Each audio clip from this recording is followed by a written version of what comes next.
First thing we're going to do is factor. First thing every time is factor. So you get x minus 6 and x plus 1 in the top over x plus 1 and x minus 1 in the bottom. And then from here is where you check your domain. So before we cancel anything out, we do the domain. Set the denominators equal to 0. You get -1 and +1. So your domain goes negative infinity to -1, -1 to +1, and then +1 to positive infinity. Then we cancel out, and when you cancel out, you get the whole. The simplified version is now x minus 6 over x minus 1, and we canceled out x plus 1, which means -1 is the x coordinate of the whole. To find everything else, we're using our updated function. So I plug the -1 in there, and I got -7 over -2, so 7/2 is the y coordinate of your whole. Your vertical asymptote, we set the new simplified version equal to 0. I get x equals 1. The exponents on the top are the same, so it's the leading coefficients, which means y equals 1 is your horizontal. There's no slant. And for the y-intercept, I plug zeros into the updated function. I get -6 over -1, which is 6. So y-intercept's 0, 6. I plot the vertical asymptote at 1. I plot the horizontal asymptote at 1. I drew the 0, the y-intercept, and the whole. So all three of those things need to be plotted. The whole, obviously, is your open dot. The y-intercept is a solid dot. That means it has to cross through those two, so I knew it was in that corner of my graph. And then when you plot your 0, so set the numerator equal to 0, and I get the zeros at 6. So I also plot that on the x-axis. And then it's going to cross through on that side of the graph through 6. So now I get the curve on the right-hand side. And then your range, I would get after you graph it. -infinity up to the first time it stops vertically is the horizontal asymptote at 1. Then it continues again, but it stops at the whole. And then, this should go to positive infinity. Then it goes from the whole to positive infinity. Questions? Yeah. All right, so same process here. First start by factoring. So the top is x minus 6. The bottom is x plus 1 and x minus 1.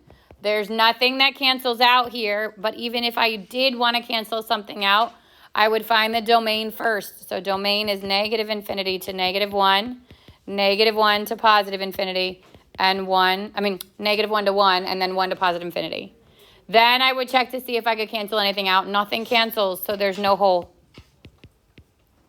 My vertical asymptotes come by setting these equal to 0 now. And so my vertical asymptotes are at x equals -1 and x equals +1. My horizontal asymptote comes from the exponent in the top and the exponent in the bottom, which is easier to do on the original, to check for it. So it'd be 1, which is less than 2. That means my horizontal asymptote is at y equals 0. Again, no slant. The zeros come from my numerator, so set this equal to 0, and I get a 0 at 6. And the y-intercept, I plug 0 in, and I would plug it back in from the original. 0 minus 6 over 0 squared minus 1, -6 over -1, which is 6. So when I go to plot it, I have my vertical asymptote at -1, +1.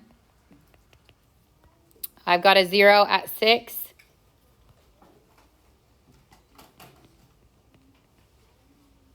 And I have a y-intercept at 6. And a horizontal asymptote at y equals 0. So remember, it can cross through horizontal asymptote, okay?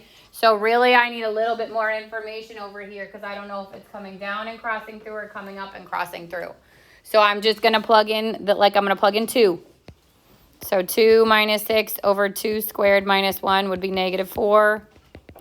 Over 3, and that's -1 1/3.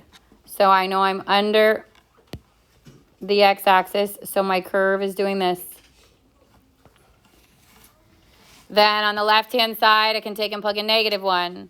So -1 minus 6 over -1 squared minus 1. Oh, I can't do -1. Sorry, there's a vertical asymptote there. I could do -2. -2. -2 minus 6. -2 squared minus 1, -8 over 4 minus 1, 3, 2 2/3. So this one is also underneath. But there's no 0 on the left that time, so it doesn't cross through. And then when both the outer edges point in the same direction, the parabola shape in the middle is going the opposite way. So all three things cannot go the same direction, okay? I can have one up and one down on the outsides, and then the middle could be that like the cubic shape, but I can't have them all go the same way. All right, then came your exponential function. So this one, I would use a T-chart. -1, 0, 1. I would look for my horizontal asymptote. Remember, it shifts with a vertical shift. So this one has a horizontal asymptote at y equals -3. And then I would take and plug in. So 4 minus a -1 minus 3 becomes 4 to the first minus 3. 4 minus 3, which is 1.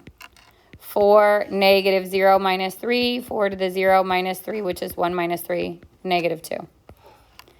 And then 4 to the -1 minus 3, 1/4 minus 3, which is -2 3/4. So -1, 1, 0, -2, and 1, -2 3/4. With a horizontal asymptote at -3.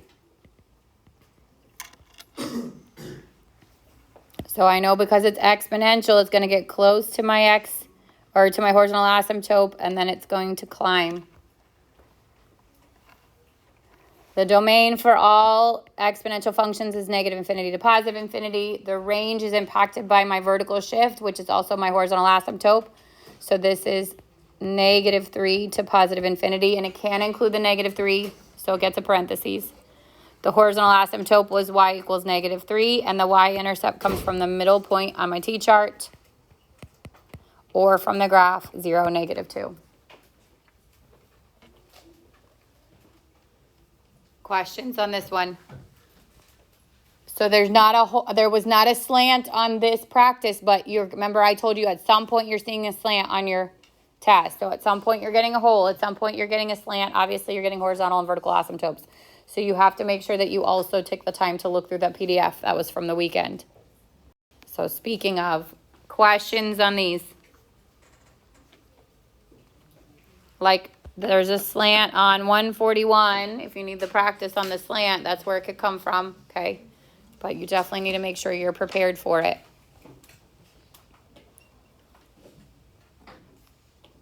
Everybody's good. Tomorrow's going to be amazing. Looking forward to it. Yep. Exponential can never cross the asymptote, right? Correct.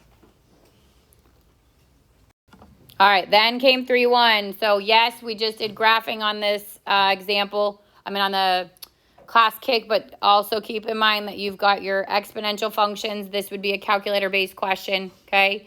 You've got your change of base where you want to make the bases the same. That would be a non-calculator question. You've got your interest questions. Those would be calculator questions.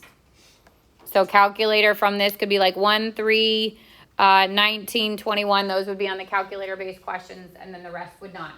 Your graphing would not, and then your one-to-one functions would not. Do one of the exponentials like number 11? The graphing one? Yeah. Yeah. Does yours have the... My notes aren't loading, so I'm just... Okay. Does yours have just -x, or did I change yours too? Okay, so it should be -x plus 1 minus 2. Okay, so the first thing I notice is that the horizontal asymptote would be at y equals -2 because of that vertical shift. So then I would use my T-chart. So 6 minus a -1 plus 1 minus 2. 6, -0 plus 1 minus 2. And 6, -1 plus 1 minus 2.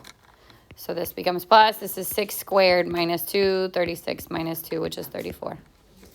This is 6 to the first minus 2, 4. And this is 6 to the 0 minus 2, -1. So obviously your graph on your test is not going to go to 34, okay? I would draw my horizontal asymptote at -2. I would just plot like -1 up here, like, and label it -1, 34. And then 0, 1, 2, 3, 4. And then 1, -1.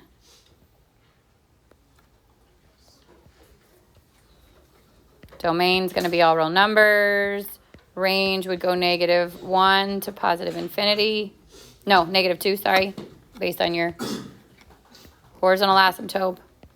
Y-intercept, 0, 4. And I wrote it already at the top, but y equals -2 is your horizontal asymptote.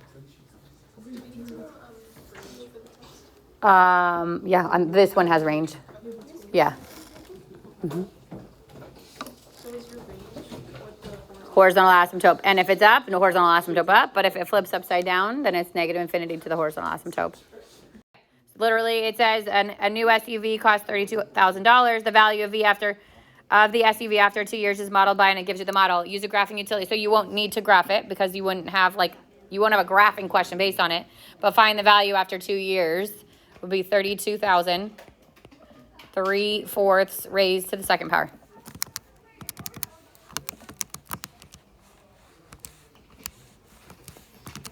And it's 18,000.